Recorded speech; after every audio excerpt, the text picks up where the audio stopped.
and then I'll explain it. I just want to see your reaction first. Okay? From our perspective, we were talking about value, and we talked about moral relativity, and on atheism and naturalism, how actually everything is relative. And this is the prevailing philosophical position of most post-enlightenment, post-modernist philosophers like Nietzsche and Bertrand Russell and Jacques Derrida and others. Yeah, we'll come back a little bit. So in other words, moral relativity suggests that you make your own morality, right? You make your own purpose, you make your own morality. From an Islamic perspective, we say that obviously God, for us, the worst sin, the worst thing to do, worse than murder. Wait, what's going on? Worse than murder is this thing called shirk, and I'll tell you what it means. Shirk is the association of partners with God. Before I want to say something, I want to make a controversial statement first, yeah? I'm going to make a controversial statement, a ridiculous statement, and then I'm going to explain the statement. Let's suppose that this is on Islamic theology, yeah? You come out from planet Earth, and there was this imaginary button, yes, but you're a Muslim. Let's say you pretend you're a Muslim. There's an imaginary button, you press it, the whole Earth blows up and destroyed. That's not a great button to have. It's not a great button to have, right? Let's pretend that button exists.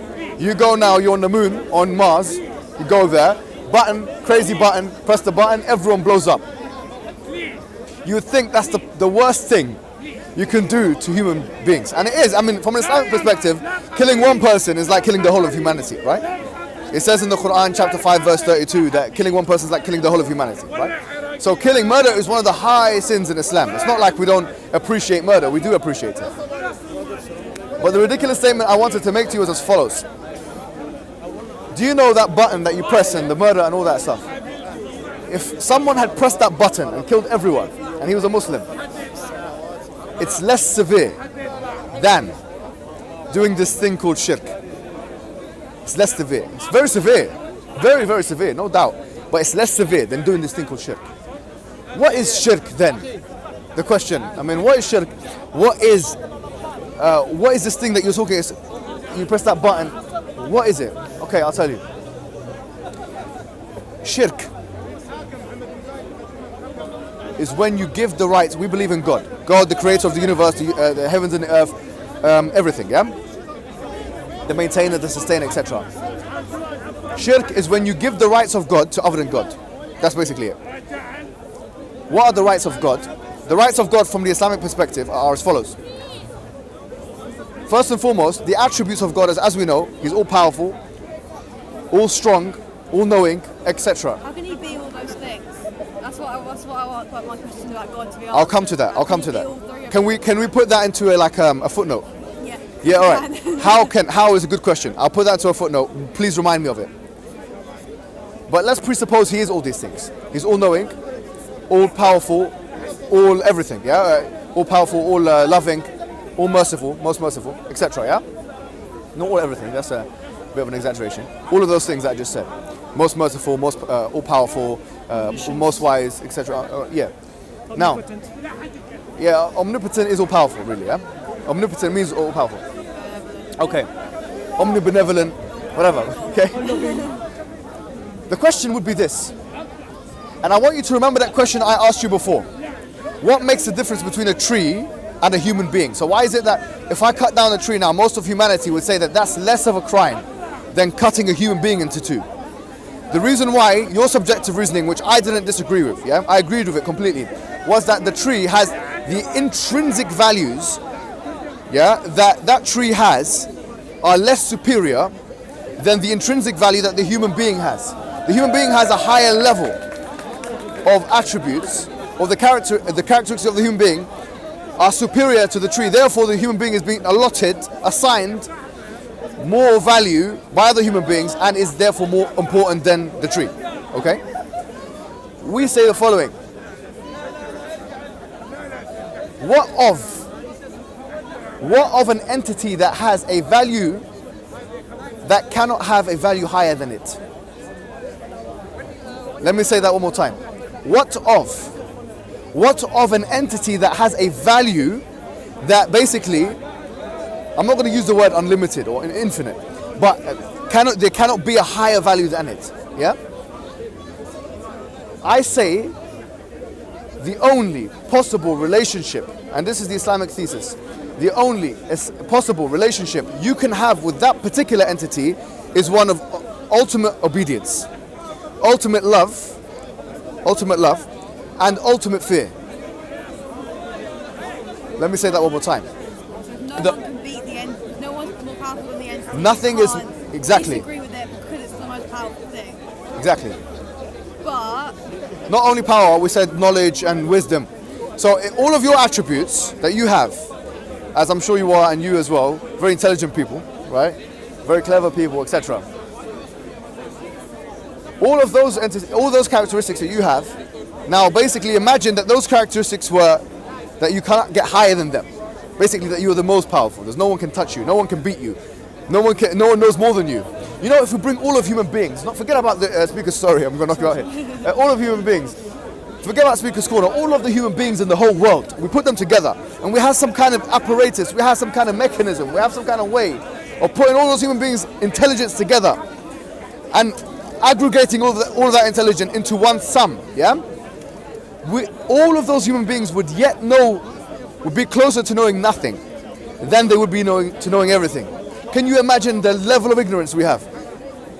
Can you imagine the level of ignorance we have? We are ignorant. There's too much going on in the universe. There are literally 2/3 of the undersea that we have not even explored yet.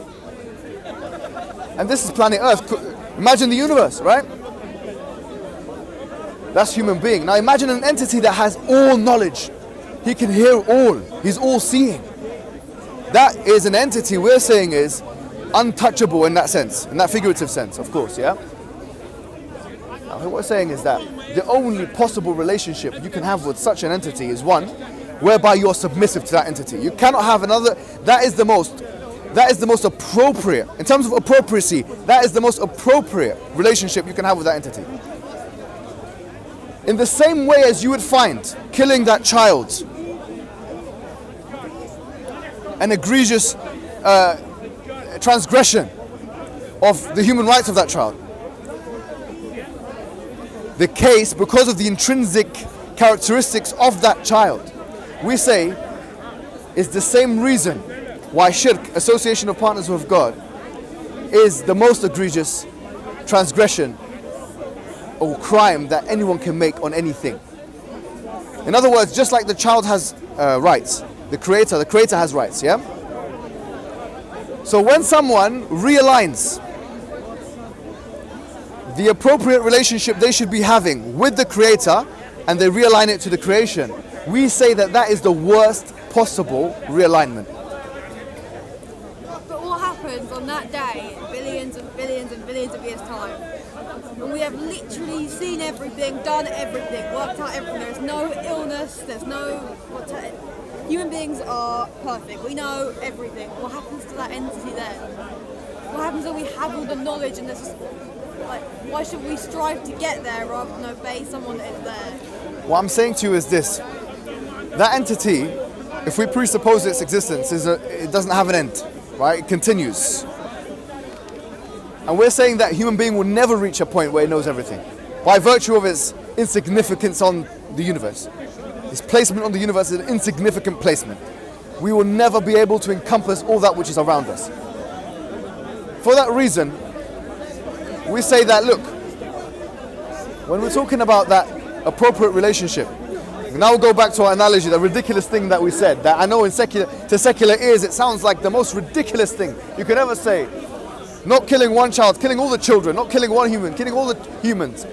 Press a button, you're on Mars, press one button, every human being blows up, the whole planet Earth is blown to smithereens, yeah?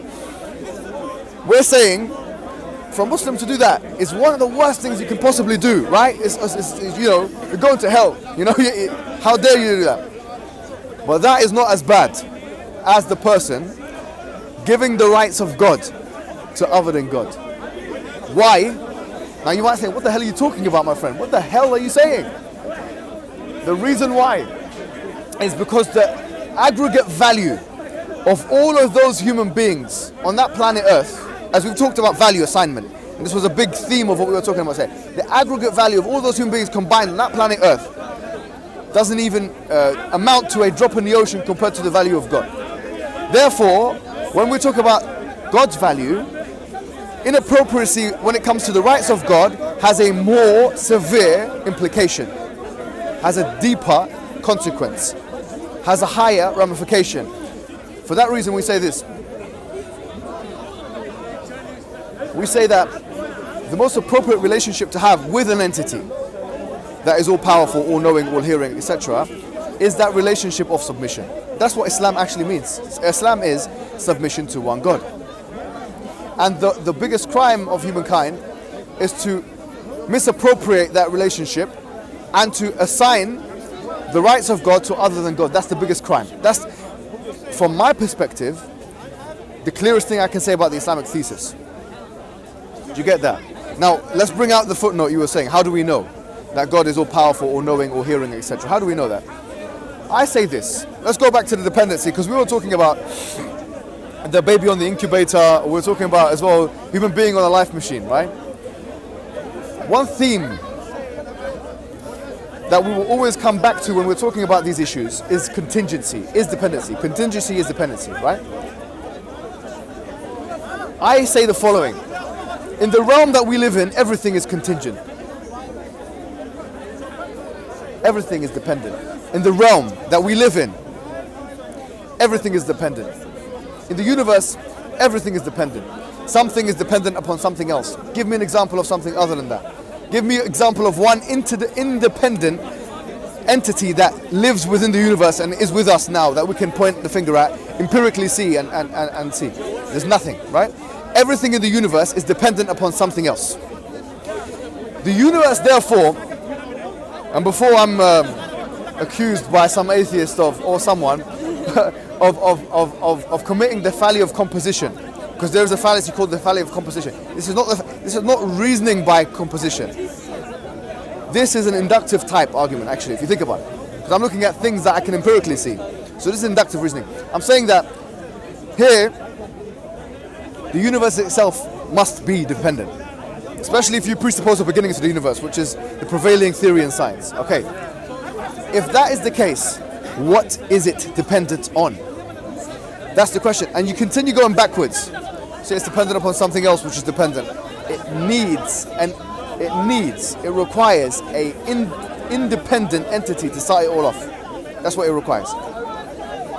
And your independent entity is Allah.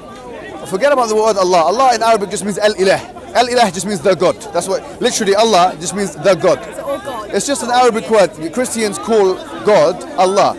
In Arabic, Christian Arabs, they call God Allah. Eli is very close to Allah. Eli, lema sabaqtani. You might have heard this in the Bible. You know, God, why have you forsaken me? Eli, lema sabaqtani. In Aramaic, Eli. The Aramaic Eli is very similar to the word Allah. Now the point is this. We're saying that there was an entity that came before the universe which is independent. We ask ourselves, what other attributes must this entity have had in order to bring rise to the universe, to cause the universe? Unless someone says, I don't believe in causation, which is something some people say, they throw all of the laws of logic out the window. Don't believe in causation, fine. Even if you don't believe in causation, what must this entity have had in order to allow for another entity, which that entity is dependent upon this entity, to exist? It must have had knowledge, no? When you look at the fine-tuning of the universe, and you look at all of the constants being completely finely tuned, all of these things must require knowledge.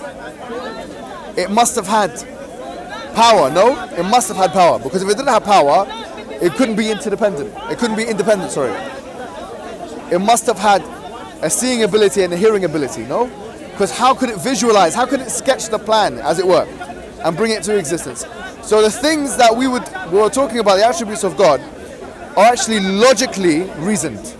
They're not illogical. They're logically reasoned. Let me tell you something. Let me ask you something. Imagine now we're walking in the speaker's corner. I'm being 100% serious. We're walking in the speaker's corner and we see a ball. Wait a minute, what do we see? We see a ball, a large ball, hovering. Okay, hovering in the middle here of speaker's corner. Middle, a ball, hovering ball. I say, where did that ball come from? What are you gonna say? No idea. No idea is fine. It's good. Fair enough. But are you gonna say, you know, that ball came from nothing? Would you say that? That ball came from nothing. You never say that, because we know that something cannot come from nothing. Okay, good. Are we going to say that there were an infinite amount of balls and this is just one of them? Does that sound like a reasonable conclusion? There was an infinite amount of balls and this is just one of them. Maybe you say no. You know? If I said, listen, the ball created itself, you're going to say it's not possible because you can't exist and not exist at the same time. So you'd say about the ball that the ball had a creator of some sorts, an intelligent creator of some sorts. Does that sound like the most reasonable conclusion? It does, doesn't it? Let me tell you something today. That ball is the universe. The universe that we live in is literally an expanding ball in space. Can you imagine? The universe we live in now is an expanding ball in space. The same options apply. The same exact options apply. So we say the ball of the universe, which is expanding, must have had a creator. Must have had an intelligent force behind it. We call that intelligent force Allah. We do, yeah? We don't say it's three in one entity. We call it just as one entity that created that ball. Does that make sense? Okay. Now the creator of that ball assigned purpose for everything inside of that ball, all right, and human beings, which he also created. He assigned purpose and gave them value. And he also gave the human being an ability to recognize the ball, to recognize him. Sorry, not the ball. Yeah, an ability to recognize him. Then he reminded the human being. He reminded the human being using human beings, other human beings, sending a medium, which we call an angel. Wait a minute, isn't this fairy tales? Isn't this mythology? You're talking about angels now, my friend. No, hold on. Yes, it's a metaphysical reality. An angel is a metaphysical reality. We believe it's a metaphysical construct, religious construct, which we can't see or touch or hear. But just because you can't see something, secular ears, once again, when you hear the words angels, I know how it feels, yeah? When you hear the word angels or devils, I don't believe in that. Angels, no, man. We've already dispelled all of those kind of things in the Enlightenment period. Don't bring me back these angels and devils. No, hold on. I know you've heard this before. Call them what you call them. They're angels, yeah? These angels, these mediums, communicated with selected human beings aforetime. We believe that connected with many human beings, all of which told the people the same message, which was to basically submit to the intelligence behind the creating of the ball. For the reason we talked about before. It's the most appropriate relationship we can have with that creator is to submit to them, that creator. That's the only relationship. And only then will you find peace and tranquility. Yeah? You will not find peace and tranquility doing your own thing or trying to find your own purpose. That is the message of the prophets, all of them. So we believe in Jesus, and we believe in Abraham, and we believe in Moses. The final prophet we believe is Muhammad, yeah, who came to the Arabs, but also to all of human beings. Yeah. Now, does that make sense? Okay, so that's what we believe in. That's why we're Muslim. Yeah. But it's not just that. It's not just the fact that we believe in that. We believe in that all of the prophets that came to their respective peoples came with two things. A message, which was the same message I've just told you now, and some kind of evidence base. And the evidence base is different depending on the prophet and depending on the customs of the people. So for example, Moses, he split the sea. We believe in this. Yeah, we believe that Moses split the sea. Jesus cured the dead, rose the dead with God's permission. He cured the blind with God's permission. We believe in those things. We don't disbelieve in those things. We don't believe that he was God or the Son of God. We don't believe that. Yeah, but we believe that he was the Messiah and that